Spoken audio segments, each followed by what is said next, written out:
1 cup चावल से बनाएं प्लेट भर के लड्डू, और वो भी ऐसे लड्डू जो कि आपके घर से हर किस्म की मिठाई की छुट्टी करा देंगे। आपके घर में मार्केट से मिठाई आनी ख़त्म हो जाएगी आज की इस इतनी सस्ती सी रेसिपी को देख लेने के बाद। वेलकम बैक टू जनाब फूड्स। हमेशा की तरह सस्ती और नई रेसिपी के साथ हाजिर हूँ।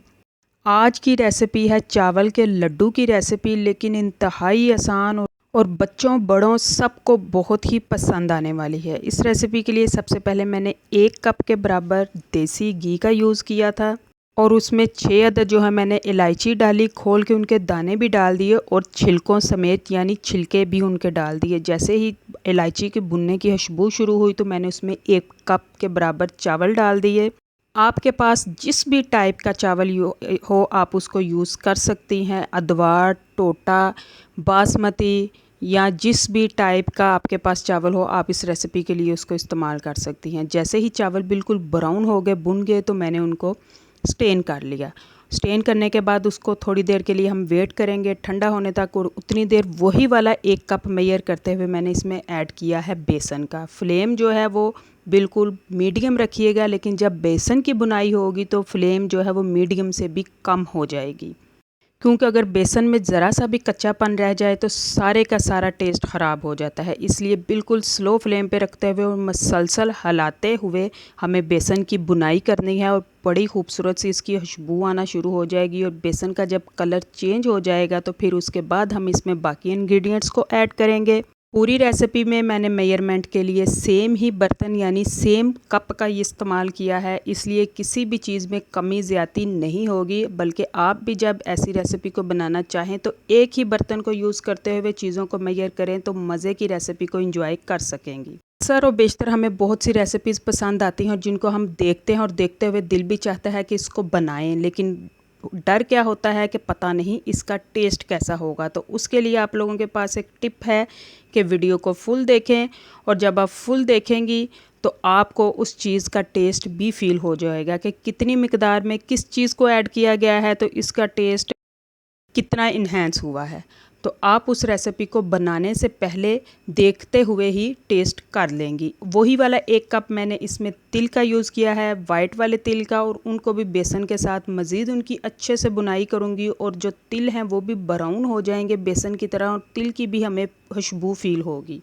बेसन की और तिल की अच्छे वाली बुनाई के लिए टोटल मुझे 25 से 30 मिनट लगे हैं, बिल्कुल आहिस्ता फ्लेम रखते हुए। लेकिन उस सारे को हम वीडियो में नहीं दिखा सकते क्योंकि वीडियो बहुत ज़्यादा लंबी हो जाएगी। लेकिन अगर फ्लेम को बिल्कुल स्लो रखेंगे तो हमें आधा घंटा लगेगा और हमारा बेसन अच्छे से बुन जाएगा।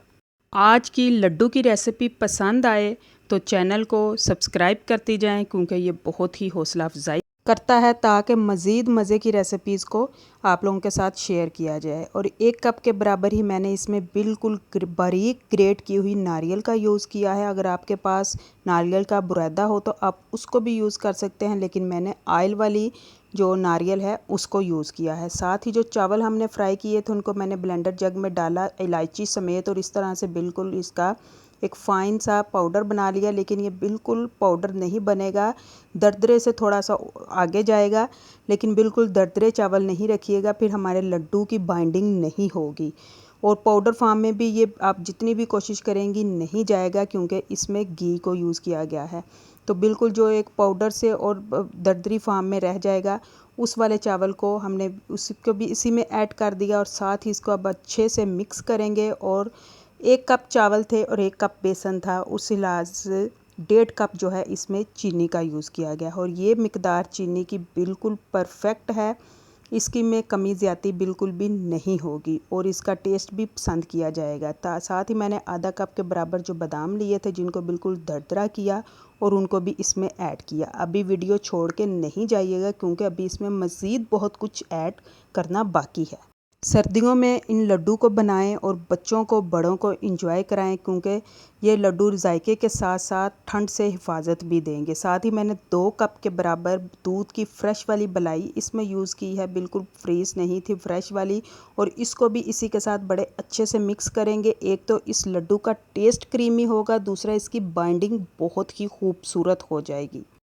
आपको अगर देसी घी के अरोमा या टेस्ट से कोई प्रॉब्लम हो तो आप बनास्पति घी को भी यूज़ कर सकते हैं, लेकिन ऑयल इसमें यूज़ नहीं होगा। अगर आप ऑयल यूज़ करेंगे तो हमारे लड्डू की बाइंडिंग ना ही अच्छी होगी और ना ही फाइनली लड्डू जो हैं वो अपनी असल शक्ल में आएंगे। और अब हमें इसकी मज़ीद अच्छे वाली बुनाई करनी है कि जो मलाई के साथ साथ थोड़ा सा दूध गया है और उसके बाद मलाई भी इसमें मेल्ट होगी तो ढीला हो जाएगा सारा मटेरियल, लेकिन फिर इसको मज़ीद अच्छे से बुनाई करेंगे ताकि ये बिल्कुल हार्ड हो जाए। उसके लिए फ्लेम को स्लो ही रहने दीजिएगा और मुसलसल चलाती रहिएगा और आपको खुद ब खुद ही अंदाज़ा हो जाएगा कि अब ये टाइम बिल्कुल परफेक्ट है हमारे लड्डू के बनने के लिए। अभी मटेरियल बहुत गर्म है लेकिन फिर भी मैं आपको फाइनली इसका एक लड्डू बनाकर दिखाती हूँ। इन लड्डुओं को फाइनल शक्ल देने के लिए हमें को बिल्कुल भी ज़्यादा मेहनत दरकार नहीं होगी। सिर्फ जैसे ही नीम गर्म रह जाएं तो इनको लड्डू की फ़ाइनल शक्ल दे दीजिएगा। गार्निश के लिए मैंने इसके ऊपर बादाम और नारियल के बारीक कटे हुए स्लाइस का यूज़ किया है, जिसने कि इन लड्डुओं को बहुत ही खूबसूरती दी है और बहुत ही अट्रैक्टिव भी किया है कि देखते ही दिल करे कि हम इनको पकड़ के खा लें। तो मुझे उम्मीद है कि आज की रेसिपी आप लोगों को ज़रूर पसंद आई होगी। रेसिपी पसंद आए वीडियो को लाइक कीजिए, चैनल को सब्सक्राइब कीजिए और इसी के साथ साथ एक प्यारा सा कमेंट भी ज़रूर पास कीजिए और अपने फैमिली फ्रेंड्स के साथ भी शेयर कीजिए। इसी के साथ इजाज़त दीजिए।